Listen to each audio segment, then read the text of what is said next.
Hi, and welcome back to SOS Stories of Survivors. I'm your host, Serina Dansker, and today it is my absolute privilege to welcome my guest, Julie Hill. She is someone who has walked through some of the hardest times of her life.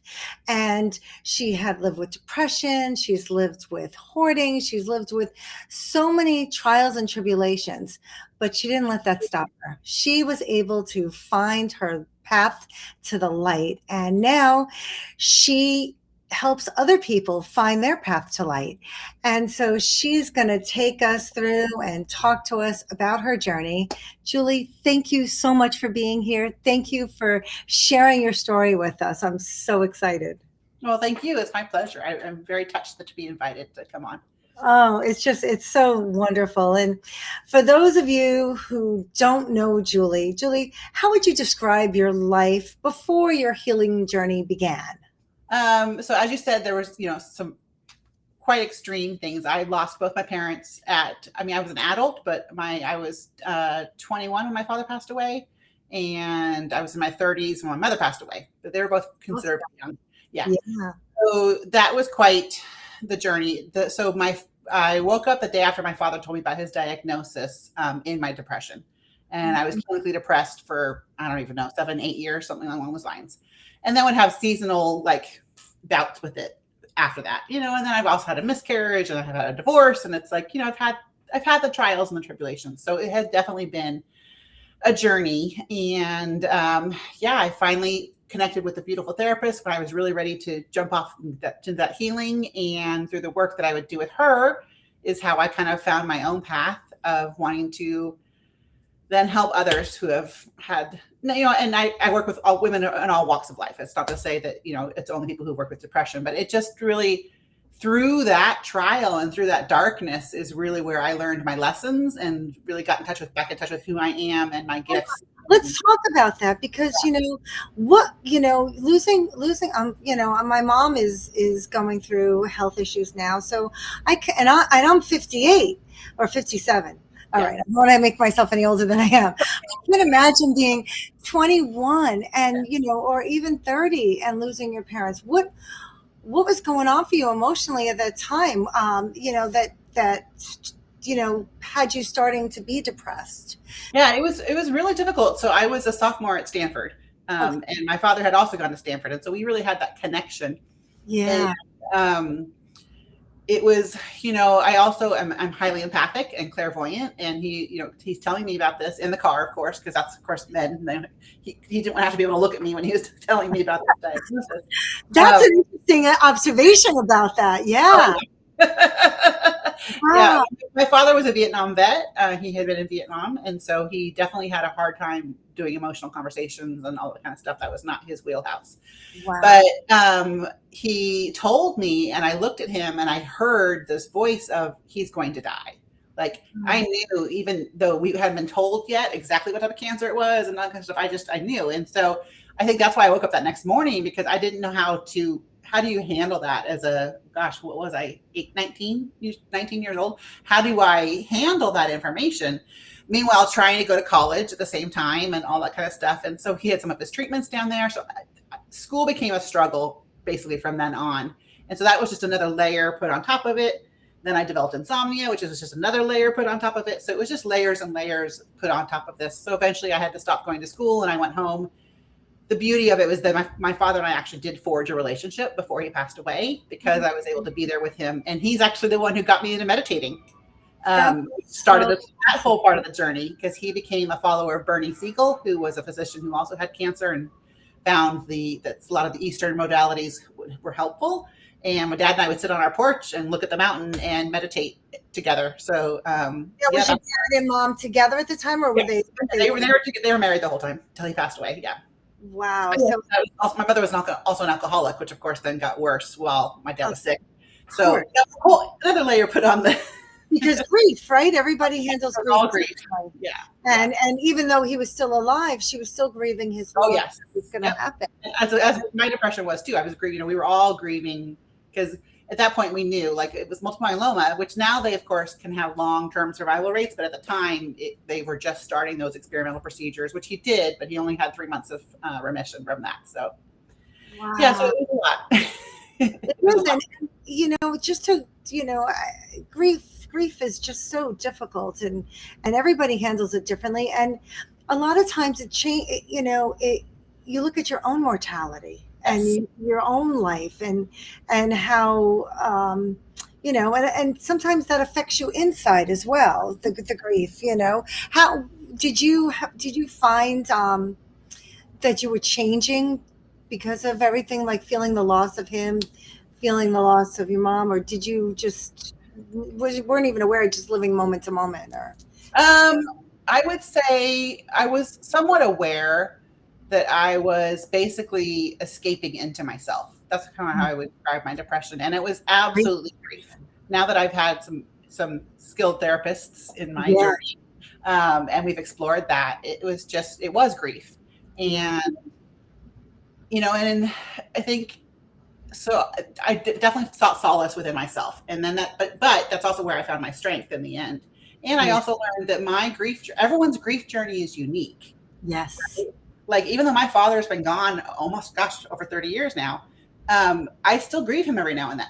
It still comes up, and that's normal, and that's totally okay. And that's my grief journey. I'm not somebody who's like, oh, okay, it's been over 30 years, I'm fine, I'm good.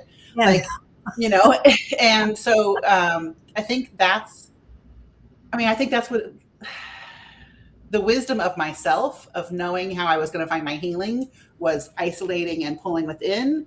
Yes, it wasn't actually pleasant and it wasn't fun, but I learned a lot. And by coming in, I learned I'm actually quite resilient and I'm quite strong. And I found my light and I found my desire, my passion to get better. Right. But which I had to so come. was there a point where you realized that, Yeah. something had to change, like Yeah. something, you're going through life, you've got depression that you say is clinically depressed. Yeah. What was the catalyst for that? So What for me, it was my husband at the time, and I had moved to Boston, Massachusetts area, and that was even more isolating. I was not making friends. I was not, like, even though I would meet people and get along with people at work, like Yeah, we were never really doing anything socially. So the isolation just got so much to the point where it was uncomfortable. Like I wow, was like, this is just like, and that's what my therapist had said. With a lot of times with depression, is you finally get to the point where it's so uncomfortable, you don't want to be there anymore. And so wow, that's where it got to be for me. It just got to be like, this is like awful. I am blessed in that I didn't have any ideation or anything like that. That was not a part of my particular bout of depression. But I got to that dark point where I almost felt like I was going to have a break. yeah, Like, this is so bad. I'm like, something has to change. And that's when I found this particular therapist, and I will always credit my two friends. I was out to dinner with them, or I was at their house for dinner. And I'm like, I'm at that point now where I want to get better. I need a therapist who's not going to put up with my BS. Because the yeah. therapist before, as I would start to get close, I'd start throwing up walls, right? And Well, I'm you're like, smart. You're brilliant. It's different. You got to deflect, right? yeah. So I would be like, so I looked at them. I said, I need a therapist who won't put up with that. And they both looked at each other and they went, Preeta. And they weren't even seeing her yet. They had just been to those workshops that she had been at. They hadn't even started seeing her as a therapist. I'm like, well, clearly, if they're both thinking Preeta, then I need to call this person. So I called her, like, I think like the next day. And I think I got in for an appointment with her within a couple weeks. And then she was having one of her first workshops 2 weeks later. And she's like, I never tell people this soon into the process, because normally I feel like I need to get to know you a little bit better. She goes, but you're ready. Do you want to come to this workshop? And I said, yes. And I just like took a breath and I found my courage and I jumped in and started really doing the work. And then that was just like, that's where it started to go back up. So yeah. That's so awesome. Now, yeah. So I was going to say, what was the first small step you took? So you did. You went to a retreat and you Yeah. got help. Now, did you have support? Did you have like those? I know you had those two friends, but did you have other people, your husband or anybody at the time, Yeah. support you going Yes. through this? At the time, absolutely, my husband was part of our journey. Like we started going to the retreats together and all that kind of stuff. And so that was definitely a support there. But that was also a hard part, is I lived on the East Coast. All my family was on the West Coast. So I Um, didn't have a ton of support. I mean, I had those friends, but the people who were in the retreat, they became my support group, because then we started doing these more regular like nights together, and like they literally became like this like group of my friends that I'm still in good touch with and talk with all often. So like that became my support network. So yeah, that community, that therapy. And I think this is why I do what I do now, right? Is trying to create those type of communities that are supportive like that. So yeah. So important. I tell Yeah. you, I don't know what I would do without the support of Yeah. my friends and my community and my family, because for me, it's everything, and that's why I ask. And, you know, I know that throughout your depression that you went through some dark times with um, shame or hoarding or whatever it was. How did you begin to release that, both that emotional and that physical weight that you were carrying? Yeah. Well, I'm still working on the physical. That's a work in progress, but we're getting there. So as I said, I would still have these bouts of these dark periods of time. They would sometimes call it depression, sometimes not. And that's where the hoarding would still come in and the shame would come in. And it really wasn't, again, until I found this other therapist that I worked with who was just beautiful. And we did EMDR. And for Oh, me, I heard that about. was the answer. That, yeah, the EMDR therapy. I can't remember what all it stands for. Eye movement desensitization. I can't remember what the R stands Rapid eye. I know it's rapid eye movement. I'm not sure. it didn't matter to me. For me, the science doesn't matter. As long as it works for me, that's what matters to me. Yeah. That was really the bridge I needed to really kind of go in and start working the shame and working the parts of me that believed I was unlovable. Because that was the root of all of it, was that I believed I was unlovable. Yeah. Clearly I'm not. Nobody's unlovable. Of course, exactly. But we have our own voices, our own inner saboteurs. And the EMDR was just so key for me to kind of get through all those blocks and work through that. So yeah, I will forever, she has since passed away, but feel blessed that Michelle came into my life when she did. Oh my gosh, that's Yeah. amazing. I know at early on, I mean, you had children and everything, but when did your spirituality start to become part of your healing process? Well, I would say probably that first therapist that I went to the retreats with, because she had spent a lot of time in India. So she was a big believer of meditation and all that kind of stuff. So she started to teach me that part, starting with Osho meditations and breath work and all that kind of stuff. So I would say that's probably when it started, which was before I had children. So, Oh, wow. my 30s, like early 30s, probably. Well, yeah, late 20s, early 30s. And then it just kind of went from there. I just started to really dive into it and find that and connecting in with nature were the two answers for me. That was the medicine. Like that was where I really could find who I was and just commune in with that, who I was, my spirit, my soul, my spiritual beliefs, Right. the elements, all of that type of stuff. So yeah, that's kind of, it started then. And then I just kind of explored it more and more. So. And then when you had children, did you find that your depression got less or worsened, or? I was worried about the postpartum depression. I actually didn't have much of an issue with postpartum depression. I would say it was the divorce that really kind of threw me for another wave that I had to kind of come out of. I was actually, that was probably, and then, but then Divorce is another form of grief, right? It's a loss. Exactly. So it was the grief, but then also, again, having good therapists pointed out to me of, yes, there is grief, but look at the strength and the resiliency in yourself and belief in yourself for you to ask for the divorce, for you to take that step. Yeah. Take that step. Let's honor that. And that was where I would have learned from a lot of my therapists, is honoring and having gratitude for the steps that you have taken, right? To kind of counter that negative voice is to look positive and say, oh my gosh, I am resilient. Look at all the, when I started seeing Michelle and we did my intake, she's like, I can't believe all the traumas. And she put the, I'm like, oh, I've never thought of those as traumas. She goes, those are traumas. Look at all the traumas you've survived in your life. And I was like, I didn't think about that. Right. I mean, I had a birth defect too. Yes. Crash C-sections. Like it's been a whole bunch of like different traumas.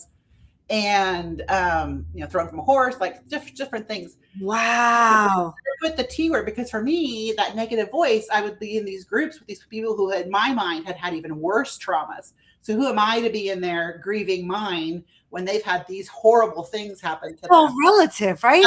She was saying, she's like, help. She's like, you're like death of 1,000 paper cuts. She's like, look at all these. And I'm like, oh my gosh, you're right. And so she really taught me the strength of reframing it and looking at it from that, wow, I am resilient, I am strong. Right. Look at all I survived. Look at all I can take on. And that really helped too, because it like shored up the confidence and really helped me start to see that I already have that strong light in me. Yeah. It's just I forget it's there, or I forget to stay connected to it. Not so much anymore. Lately, the past year, I really have crossed some huge thresholds. But yeah. Oh my God. It's like, Yeah.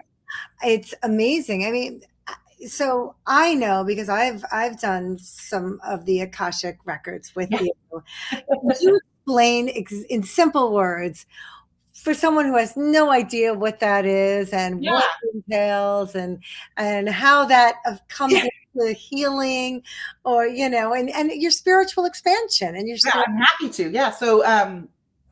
So through the work that I did, I started to be introduced and started to do some work with more like energy healers, more spiritual healers, more people who are like really connected to source, spirit, the elements, like the saints, the Marys, all of that kind of stuff. And so they kind of introduced me to all this concept. I hadn't really heard of it until I started working with, the first person was Vanessa Jean Evans. And so Akashic Records, it's actually you. This is where people get confused because they think it's some external masters that are out there in the ether that are, they're not. They're actually your records. So it's everything and anything that has happened to you, is happening to you, or could be happening to you in your lifetime. All the timelines are out there, and all the masters and the people who have been a part of it, or will be, or could be, or any of that kind of stuff. There's your guides can come in, your loved ones can come in. So when you do a reading, is you have somebody who, like me or somebody else, has been trained to open up the records. So there's a prayer that we say a number of times to go in, and then you're just receiving, and you're not like, I will just get messages. First, I will kind of see the field of the masters, and kind of I will just pass on that, and I'll say like it's a feeling or a color, or sometimes they have a message. And then the people can ask questions, and it's just a beautiful place to kind of get some clarity. But I always like to tell people, but just remember, you're actually getting clarity from yourself. Yeah. And that's really important. And I want to always tell people that, because that helps shore up your confidence in your own intuition, and knowing that you don't have to always be looking to the external for validation. It's nice to have somebody interpret it for you, or like say, I'm seeing this, or give you validation that you might be feeling this. And in fact, yes, you are feeling that. That's right. Right. Which is beautiful. But I always want to try to help tell people, no, this isn't an external thing. I'm not a psychic. I'm not a medium. Like, that's not what we're doing. I'm actually just opening your records with your permission. Like, they have to sign something and give you permission, and it's a whole thing. Really? So that's beautiful. And I love that. And it is something that I do and I weave in now. But through that, I also met this other beautiful woman, Rachel Tewano. And so now I'm doing even whole other higher consciousness energy work with this DNA key that I've been trained in. Right. So the Akashic records are your records about you. What is the DNA key? The DNA key is something that was downloaded to her. That's the term that we use when like source, spirit, the masters give you instructions. Like they either tell you a message, they downloaded this entire thing to her. And so she just kind of trusted it and worked with it. It's a healing modality. It's a guided meditation that I would take people through. And you take them through different fields. There's sacred geometry that I emanate. We invoke roses. And it's basically just truly an energetic healing that helps clear old wounds, things like that. And we'll take you through a process, and it's a number of fields. And we go into the void and all that kind of stuff. But really what it is it's just a clearing and a remembering of you at your highest self. And you come out just in that remembrance, connected to your golden pathway. Wow. And it's truly, I mean, to me, it's one of the most healing modalities I've ever experienced. It's to walk out of it and just feel like I'm in my golden light, and I can just emanate it at any given time. And then through it a number of times, then you can go on and you can invoke the colors or the flowers whenever you feel you need it. Like I had a really rough day the other couple days ago. I don't know, just stuff that was going on. I was just frustrated. Little nicky things just kept going wrong. I know. Just those days, right? And then I had my pre-call. I have a retreat coming up, but I had a pre-call with my ladies. I'm like, I don't want to go into them with this. I'm like, cool. I just sat down for 10 minutes. I invoked the crystal X, cleared things out, invoked the gold, got all centered, and was ready to go. And so that's what I love about this tool now is that it's like, it's at my fingertips and I can just invoke it. So yeah, That's so cool. fascinating and fun. And I love it. I find that to me when I have a bad day or it's just like a lot going on or I feel just really stressed out, meditations, I just, if I it's just taking the time to do it. I never am sorry that I've done it, but I just don't always take the time Yeah. to Well, take care of me. and that's what I teach people as well, right? Is to start with mindfulness. You Yeah. don't have to always do a 20-minute meditation. Like for me, that was literally 5 minutes that I did. Right, right. And it's just starting to learn that, right? And so when I have people who are brand new, I'm like, just look out the window. Like right now, I have two hummingbirds that are swinging like out here, and I'm like, just take a moment to look out there and watch them and see what they're doing for a minute, and then come back, and you've just had a minute of meditation. Yeah, that's so Because you're in that present moment. It's just about getting into the present and being completely 100% in the present moment and not in the past, not in the future. And so I'm always like that. For people who are really new, I'm like, start with a coffee meditation. They're like, what? I'm like, just sit there and watch your coffee machine percolate or whatever, if it's a drip machine or whatever, like it is. just focusing on that. And they're like, I never thought about that. I'm like, yeah, it's just bringing in mindfulness in the small little ways to start. I mean, I do now, but like I wasn't always sitting down for 20 minutes and meditating every morning. No. It didn't fit. I had two young children. I had to get them up and ready. Like it didn't fit in my life. Sitting at pickup line and watching the wind go through the trees for 10 minutes, I could do that, but That's incredible. And so, so now the DNA keys, they help you find, heal or find how to awaken that inner light of yours. And how did discovering this change how you saw your own story? oh boy. I don't see. I think, well, now I really do believe that this was all meant to happen the way it was meant to happen. Like it all unfolded the way it was supposed to happen. Like these things were supposed to happen at these points in my lives. I was supposed to discover the DNA key when I did. The DNA key, I also paired it with, I was on retreat. I did 2 retreats in the UK this past fall. And I think what they've done is they've just really finally, quickly, strongly aligned me with who I am, who I'm meant to be. And I'm now walking that path. I would say 90% of the time I'm in alignment now. Mm-hmm. And that took a lot of years. So I think that has shifted me now now I can see my story, not as me being broken, but as it empowering me. Yes, yes, yes. And that I think is how it has shifted, because now I see the power of it. And now I see the power of the depression and the power of isolating and deeping, going in, because I found me and I truly found myself. And then I could hold her and blossom and be the lotus, right? Coming out of the muck and the mud and bloom. And I don't think I would be I know I wouldn't be who I am now had I not gone through all of that. So. Wow. It's you found your soul's purpose, Yeah. So, I guess we could ask you, did you realize your pain could become your purpose, right? Yeah. So I think it was, I don't know, a few years into the retreats, when she did this thing where we kind of did summer camp, and those of us who have been doing for a while stayed a little longer. And while we were there, it kind of gave her the idea to start her own school of the thing. And I was like, yeah, that's it. I'm meant to do that. Like I could feel it. Now I didn't get to do the first class because at that point we lived in Connecticut. She was in Massachusetts. I needed to find somebody. I had 2 young kids.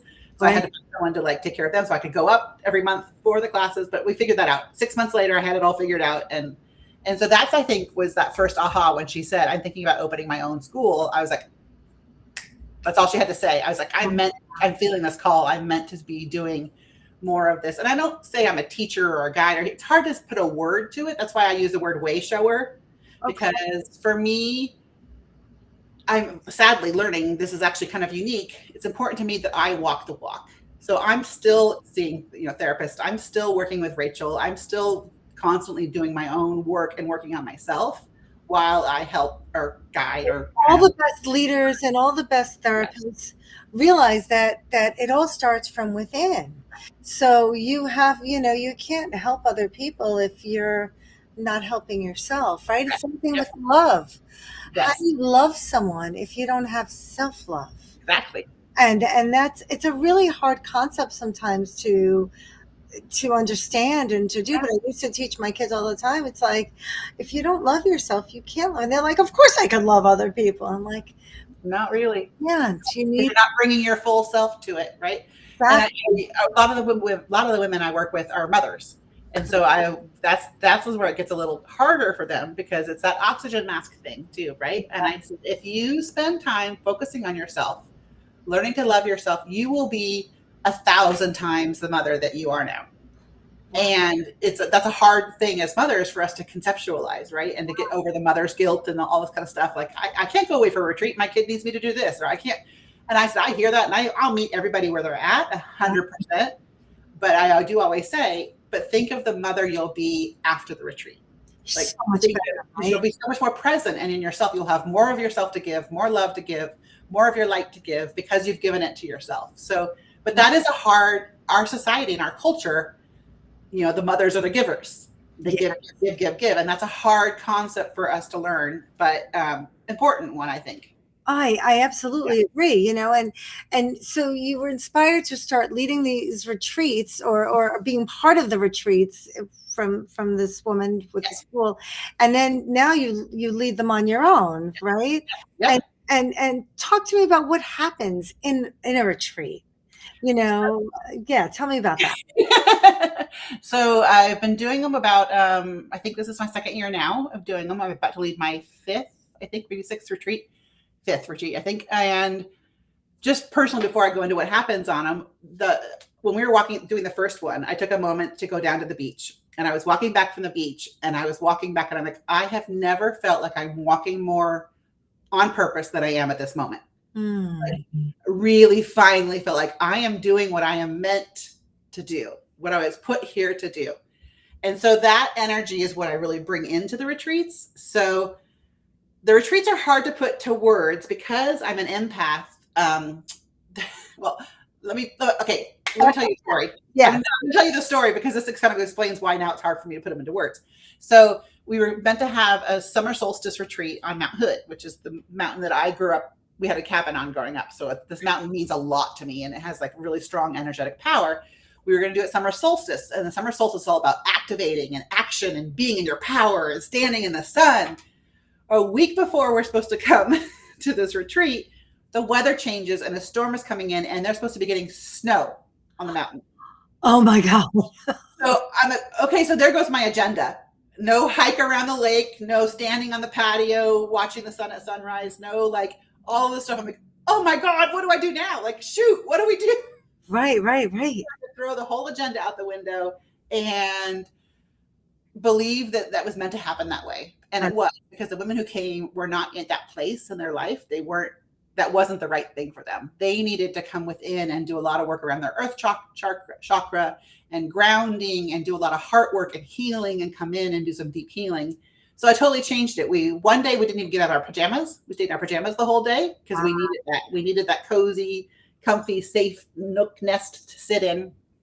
And I did Akashic record readings for them that time and things like that. But usually what it is I have an arc that I want the work to go through. Each retreat has a theme, like this one coming up is sanctuary.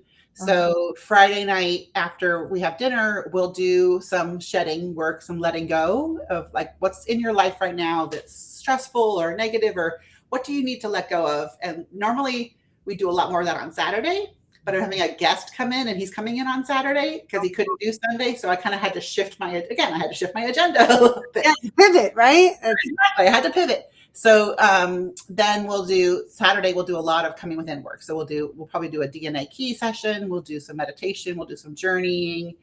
And then we'll do this special project that's happening. And, I always put space also into my retreats because I've been to retreats that are just so programmed. Like from the minute you wake up, it's like boom, boom, boom, boom, boom, boom, and then boom, boom, boom, boom, boom, and then boom, and then you have a retreat hangover. Like we used to have to take the days off work. The following day, we would come back from these therapy retreats because you're just A lot exhausted. of range. Yes, it's strange.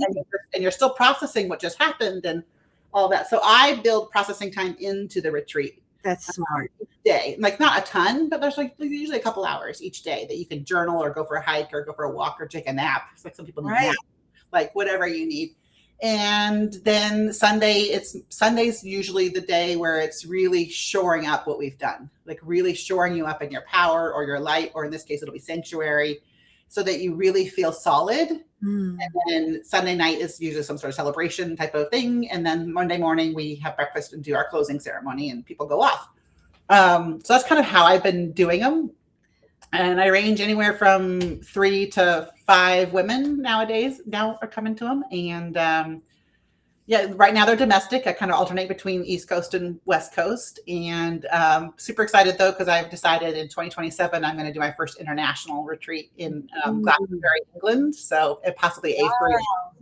That's amazing. So do you see I mean, I know you found your soul's purpose by doing what you do.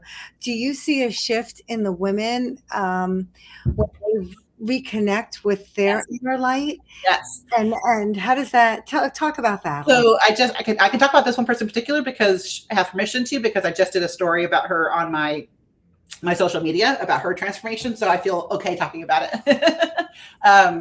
So she came in, when we first started, she was intrigued. She'd seen my posts and things that I made, my spiritual posts and stuff. And she was intrigued by it.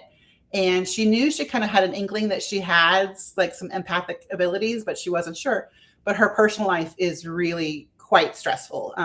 She has like just the mom role with what's going on with one of her sons is very, very, very intense and stressful. And so she literally said to me, I was messaging with her over the holidays I checked in with her, and she's like, the person I am now, the person I was 5 years ago would not recognize who I am now. Mm-hmm.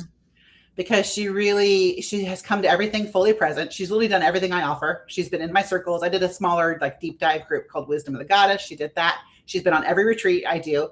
Like, she's already saving money up for the international one because she just dives full in. And the first thing she really found was the importance of grounding for her. So she does the earthing practice now. She's done a lot of work with the grounding meditations we have. I do the grounding oils and all that kind of stuff.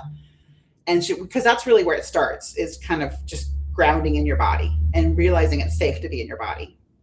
And then we've dove into expanding your heart and loving on yourself. But in realizing as you love yourself, you then feel safe that you can expand your heart and your love, and then you can emanate it out. Absolutely finding that. And now she's activating her purpose, and really she's opening up to her gifts. And now she's kind of in that what next phase right now. That's where we're looking at is, so now what is next? Now that she feels it in her, like, what does that look like externally? Right. What is her path going forward? And the beauty of what I bring into this work is I'm not there to give you the answers. They're your answers. Right. I hold the loving mirror up so that you can see them. Wow.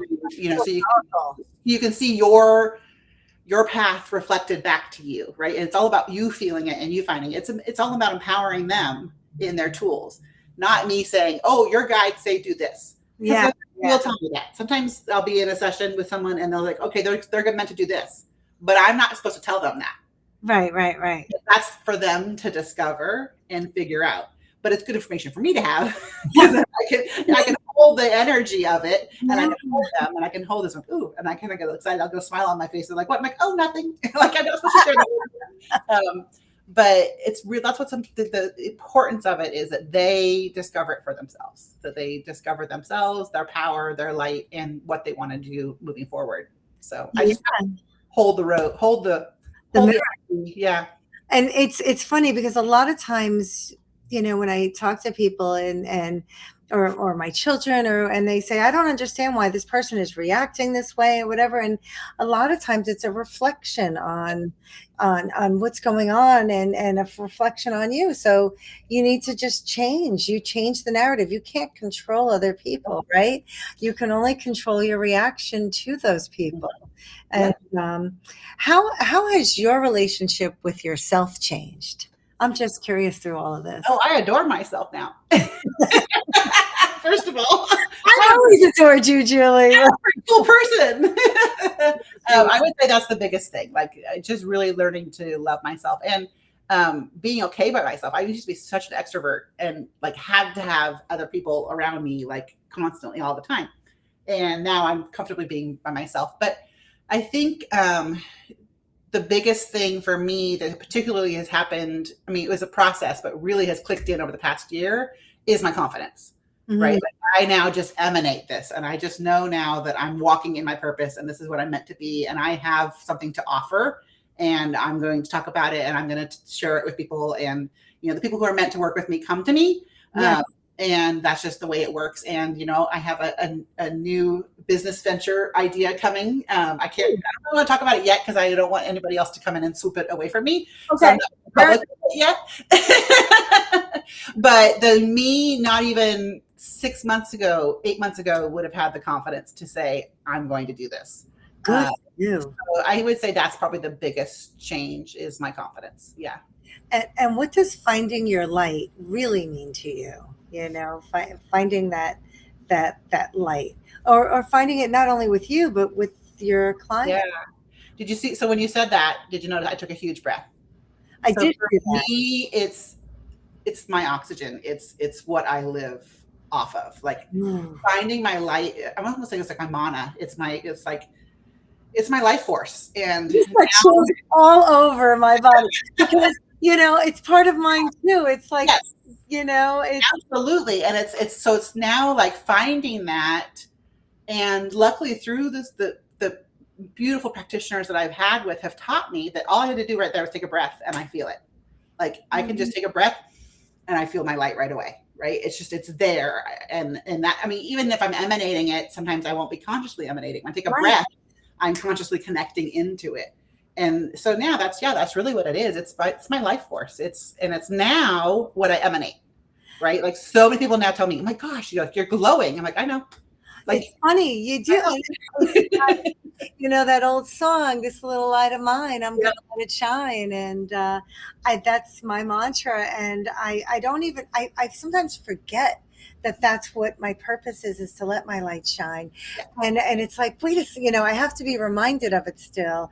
But like you said, sometimes I'll be talking with somebody and they'll be like, you're glowing. You have this, I guess, energy about you that really is attractive, and I think it's just because I've become who I'm supposed to be, and it's enlightening. It really is, and I'm so grateful to you and to all the healers who have helped me along my journey. And how do you help people move past shame and into compassion for themselves, like in whatever they're going through? How do if someone was to come to you and say, listen, I'm stuck, I'm struggling, yeah. how do you help them? So one of my I find myself saying a lot, and and you'll see this in some of my testimonials, people talk about how I really excel at this, is I will gently hold people and make them feel safe so they can feel the feelings. So you can feel that ickiness, because I've been through it. I've been through the darkness. I know what it feels like, and I'm not scared to sit on the wall next to you. Mm-hmm. You go through it and hold you and be there, even if it's just without words, right? Without, just to energetically hold you. And I think that's the key, is feeling the feelings, letting the tears fall, be angry. Like I had a practitioner told me I needed to have a temper tantrum at God. And I'm like, I can't do that. I can't have a temper tantrum at God. She goes, oh my God, I just did it. She goes, I just did one. She's like, hey, sometimes it's okay. If you are angry and you feel like it's like, she, source, spirit, whatever you believe, can take it. Like the importance is getting it out and feeling the feelings and letting them express, because when we block them off, that's where the depression comes. That's where the shame comes. That's where it all comes. And so it's letting yourself feel the feeling. So whether I take them through a meditation, whether we just talk it out, like it's different with each person. And this is where my empathic abilities come in, is I will be sitting with someone and I'll say, okay, they need to cry, or they need to be angry, or they need to journal, or they need to, they need to stand in a shower and pretend it's a waterfall. Like it's different per person. And sometimes I need to take them on a meditative journey, and sometimes I don't. Sometimes they need the DNA key at that moment, maybe they don't. Like, and I change it up too. Like even my circle. So now what I do is I read their energies. And so we had one not this, because we're having one tomorrow. We're having one Sunday today. So the one 2 weeks ago, I was like, ooh, everyone's stuff is really up. So I think we're going to do something different. And this was in the morning. Like we hadn't even had the session yet. I just tuned in with them. I said, we're going to switch it up. We're going to share first, because normally we share at the end. And I'm like, they're not going to be able to go do the journey and do what we need to do, because they're all like kind of like this, because they just come through the holidays. January is a rough time. We're between the calendar New Year, but the lunar New Year hasn't hit yet. And then I was like, ugh. And so we switched up. And so everyone got a chance to share and talk about where they were and what was going on in their lives. And then everyone could breathe. And then we did the journey. Wow. The journey that we needed to do, because I just kind of feeling that we needed to switch it up that time. So yeah, it's really impressive on how you can become attuned to the people that you're helping. Let's take it a step further, like to our listeners right now. If someone is listening and they're feeling stuck or depressed, or they have emotional clutter or heaviness in their lives, what do you think is something that they need to hear, or what would you tell them right now? I think there's two things that I would tell them. One is be gentle with yourself. Because I think that's what we forget. I think our culture is such a like high busy, high success, high it rewards high action. And when you're depressed or stuck or whatever, you're not in that space. And so it's really common to go in the beat up.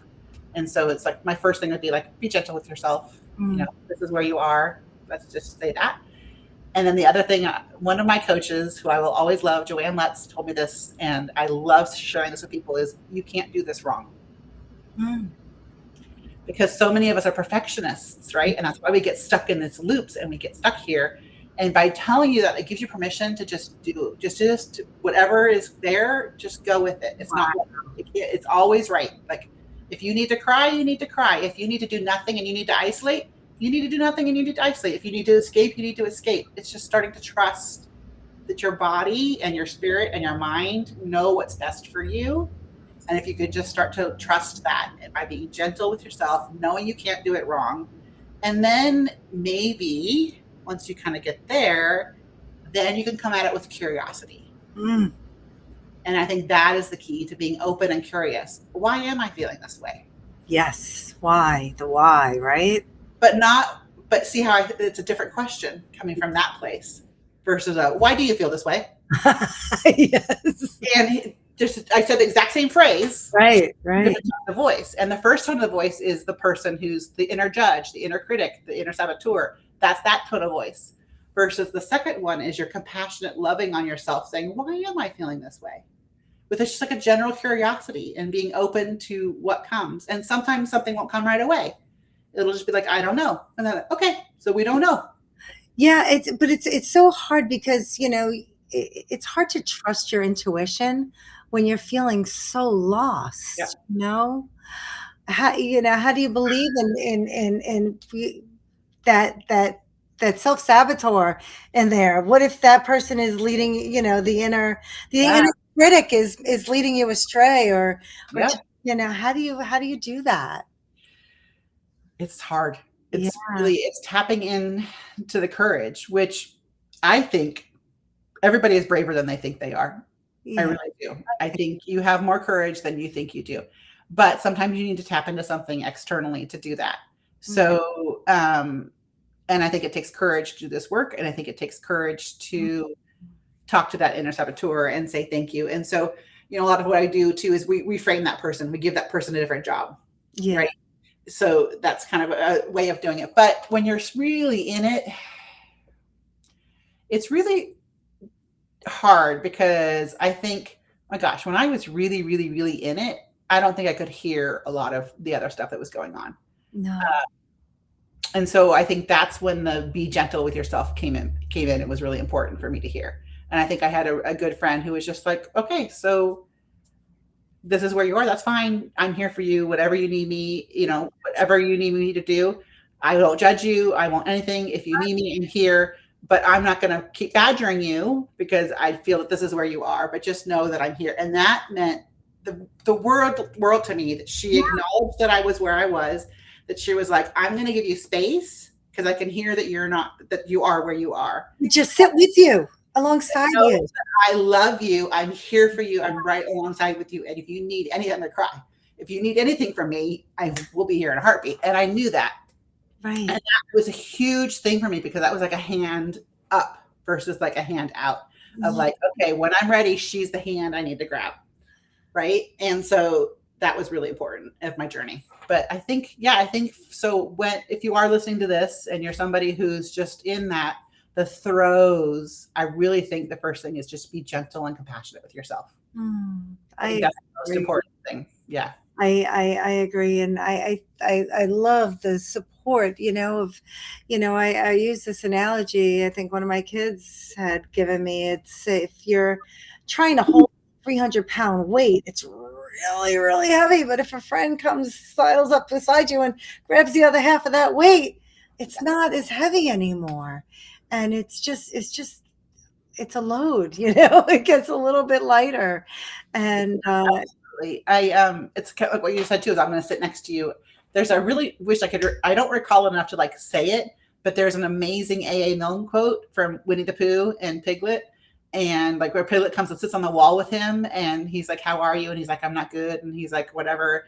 And he's like, you don't need to stay here. He goes, no. He goes, I'm just going to sit here next to you because I just need you to know that as somebody who's been through it. I can't remember the exact quote, but it's along those lines. And I was like, just knowing you're not alone. Yeah. It's also super, super supportive. And so to anybody who's gone through that, this is why I talk about my own journey, because there was so much shame. Like when I first started talking about this stuff, people did not talk about depression and hoarding and stuff like that. Not at all. But I felt it was really important to talk about it and to kind of get that veil of shame gone so that people knew you're not alone. Like so many people go through this journey, right? And now luckily it's changed and people are talking about it. And that's, thank goodness, especially for our younger generations. But it's important for people to know they're not alone. So wow. Let's talk a little bit more about your retreats and how they're different from other retreats that are out there. and what kind of people are being called to them and what do they walk away with after So they're spiritual retreats. So they are totally different than like a lot of other retreats you see out there. Like, they're not a yoga retreat. They're not I don't have the whiteboard out there. We're not coming out with our goals for 2026. We're not they're really very introspective, yet also very community driven because it's really about forming a sisterhood and a bond so that you feel super safe. The same person that I was talking about before in our last retreat, she really went vulnerable to a place where she hadn't gone yet. And both the other retreat growers and I were so honored afterwards because we were like, she's like, well, I felt really, really safe. I felt really held. Like I could go there. And so that's what it really is. It's about holding these women in love and sisterhood and community together so that if there's something really heavy you're carrying that you really want to let go of or look at and you're ready to let go, this is the beautiful venue for you to do so. Wow. Right. And not everyone is ready or is ready or is in different spots of their journey. I mean, I have one of my dear friends who did those other retreats with me way back when we were in our 20s and late 30s. She's now in my circle in my retreats. So she's at a different point in her journey than somebody who's brand new to this stuff. And I love that too, because we all kind of learn from each other. Yes. Yeah. And so that's really important. And then with the time to process. So for me, it's hopefully they leave with some tools that when we're not together, we're not in person, that they can lay back on. So I usually have a gift that's related to that so that they have a tool that they can use so that I'm teaching them some self-guided tools to work with. And so hopefully that's what they come out, and they come out just fairly much more stronger in themselves, in the knowledge of themselves, their confidence, their love of themselves, and they just come out in a much different space. I don't want people taking the next day off work because they're loaded heavy. Hopefully they're going into work going, look at me, look what I did. Yeah, exactly. They're a little light of their own shining. Yeah. And I really also time it to, I'm really big in nature and the cycles of nature. And so they're really tied into that as well, which is like in the winter, we don't do high action retreats. That's why this one's called Sanctuary, because the wintertime, if you look at nature, it's all about coming within and resting and restoring. So that's the goal of this one. So this is going to be a little bit more of a restful retreat. We're not going to be going for hikes or doing that kind of stuff. Whereas when we did the beach one, it was homecoming. So we did a huge activation with the water, like getting in the water and all that kind of stuff, because it was in the fall. Fall's about letting go. Autumn's about letting things go. So we used the ocean to really come in and like let things go. So I really try to tie them into the season as well. So, which is why the Glastonbury one's going to be summer solstice. And I'm super excited about this one. Slightly nervous just because I've never been there before. I've been there before, but not leading a retreat. Is we're going to Mount Shasta. Ooh. Which is a huge, world-renowned energy center. It's super powerful, and I'm super excited. And I timed it particularly with the summer solstice. So it's going to be a really high energy. Like, I'm super excited. I don't quite know how the work is going to unfold yet, but I love this one because there's only 5 spots, and 4 out of the 5 spots are already spoken for. So it's like people can feel the energy of this one already. Oh my gosh. Yeah, it's exciting. And so I'm just flowing through it all. Oh my gosh, Julie. I love it. Your past self could see you now. What do you think she would say to you? That she'd be like celebrating. I don't even know. So here's the thing. The past me self people called her hyperactive, right? And so I pulled in this belief that I was too much.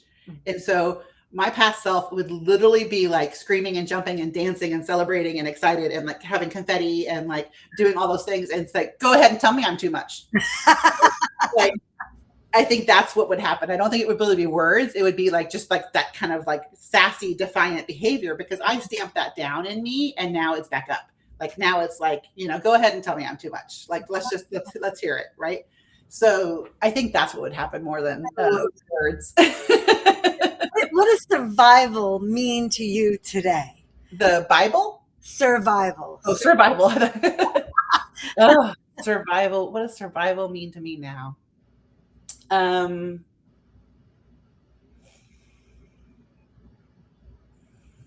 see it again. I just took a breath. I think survival for me is breath. We're all survivors in one shape or form. Like when we talk about, like, I had my own little cancer journey. Like, we all are survivors in some way or shape or form. I believe that wholeheartedly. Yeah. And it's just knowing that in you. And I think to me, survival means strength. It's courage, it's strength, it's resilience. Yes, yes. But it's remembering that. It's not learning it, it's remembering it, because we all come in with that. We all have it in us. That's actually the Shasta retreat's going to be remembrance. So it is. It's the remembering of that. That's who we are. We are survivors. We're all survivors. Then it's so important to remember that it's true, and a lot of times we do forget that. Julie, where can people find you if they wanted to learn more about your work, your retreat, sign up, get their Akashic records opened up? How can they reach you? So, given this humongous, like colossal growth I've had in the past year, I'm continually, I'm in the process of redoing my website and logo and rebranding. So I won't send people to my website because it's the old website. So I would say the most current thing is my Instagram, which is @JulieHillWisdom. Pretty easy to remember.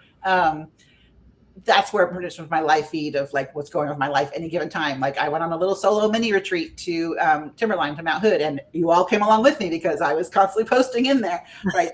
I think that's like my most current thing. And the other thing, of course, to put up on there, all of the DNA key, the retreats, the workshop I'm doing at the Salt Cave next week, things like that. That's all going to be in there. Hopefully, I actually had my oh, hello, hummingbird. Keep back again.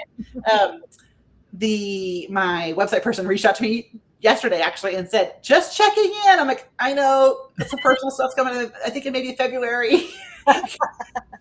Just because like I have other stuff I kind of got to get tracked, like lit up before I have a new logo in mind. Luckily I have the pictures. I don't have to do a whole new photo shoot. But that's good. That's good. People just want to be able to reach you. And yeah. So I would say my Instagram is the easiest, is the best. So that's @JulieHillWisdom. Or if you don't do Instagram, you do Facebook. It's the same thing. It's Julie Hill Wisdom on Facebook as well. So I would say those two are probably the most current and best ways to reach me. So yeah. Oh my God. I usually close every episode with one of Scott's poems. And today I've chosen one which kind of, puts you in the mind when you are stuck. And his poem starts out like this: I haven't written something for a while, but I've been treating my life in exile. I disregard my deepest desires to achieve this role that has already expired. I crave for attention, is what I tell myself to conclude my actions for these acts. But honestly, the reasoning is pretty whack. I love myself, and I know my own attention is all I need. That is true.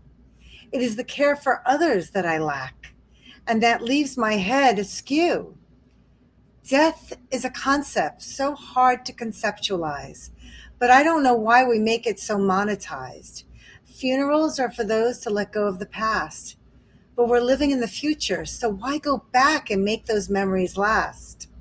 People come and go, and don't get me wrong, I care about others, but it is the selfish nature of all human beings that makes me wonder if it all goes into the gutter. I don't see the point why I would put up with others just for them to tell their mothers of my primal nature, just creating bad behavior and non confirming anger that brings me to a quaver and returns me back to my chamber. So it's just that whole depression, feeling stuck and, not knowing where to go. And Julie, I can't thank you enough. Your story reminds us that healing isn't about becoming someone new, but about remembering who you've always been. Even in the darkest seasons, your light is waiting. And I can't thank you enough for showing us your courage, your compassion, and what an awakening truly looks like. Thank you so much. Oh, thank you. And just, oh, Scott's poem, such an old soul that just is so beautiful. I just love that. And thank you for all you're doing and how you've turned such a loss into this beautiful journey of your own. It touches me, and it's so wonderful to watch and witness, my dear friend. I love you. Thank you. Thank you. Thank you to our SOS listeners. And please tune in next week for another episode of SOS Stories of Survivors. We'll see you then.